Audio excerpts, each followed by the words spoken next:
Let's set the scene for you in terms of what to anticipate come 2 p.m. when members of Parliament will debate the President's State of the Nation address. Athi Mtongana is joining us from outside the Cape Town City Hall. So, Athi, what to expect come 2 p.m., particularly which political parties will be in attendance, if we know?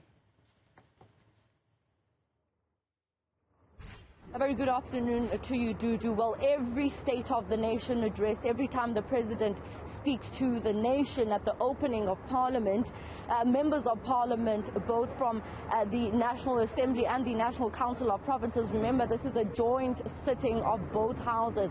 So whenever the President speaks to the nation, he then gets to sit and listen to members of Parliament who will debate over the next 2 days what he basically talked about and what he shared to the nation last week, Thursday.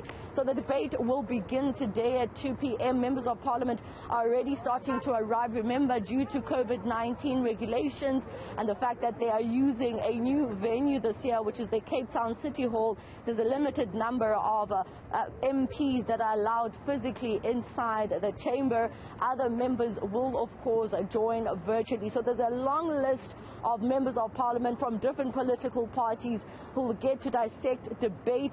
Many of them had already indicated when they came out of SONA last week how they've been criticizing the President, basically saying that he's been making all sorts of promises, some even going as far as saying, well, the African National Congress, led by the President, who's leading the country, they have great policies, but due to the lack of implementation, it all seems as though the President is all talk and no action. That's an indication already of how the members will be debating the President's speech. Of course, one of the issues that got South Africans speaking is the issue of unemployment, because it does affect many young South Africans, and so that will also be an issue that I'm sure that members of Parliament will be mentioning in their debate this afternoon. Have political parties started filing in? Just behind you, we saw a vehicle dropping what one assumes are, members of Parliament or people that would be attending proceedings.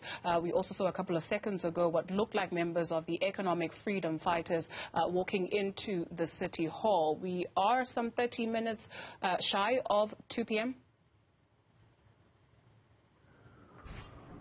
Yes, that's true, Dudu. Some of them have already started arriving, including the leader of the official opposition party, John Stenezen, as well as members, as you mentioned, from the Economic Freedom Fighters and other political parties that are represented here in Parliament. But I do want to then take you back to what the President spoke to last week with regards to the issue of the creation of jobs, saying that that responsibility lies on the private sector, and that is something that the DA agreed with the President. When they came out, they mentioned how in that particular stance they do agree with the President, saying that what government's responsibility is, more than really just creating jobs, is creating a conducive environment for people to be able to create those jobs then from the private sector. And also the President today releasing his annual letter, mentioning and reflecting on the things that he spoke about in the State of the Nation address. And again, the economy and trying to rebuild the economy, very crucial at this point in time after covering from a pandemic and many job losses. He also went as far as mentioning a document that was adopted by the African National Congress in 1992 dubbed Ready to Govern. He also mentioned there how the state enterprises, the SOEs in the country, are also responsible for creating employment and availing the country to an opportunity where we can see economic growth. But looking at the state of SOEs right now in the country, one has little confidence with that regard. And I suppose then those are some of the issues that are going to be raised. SOEs have always been what many members of Parliament have said is a headache to the country because of how they have been run.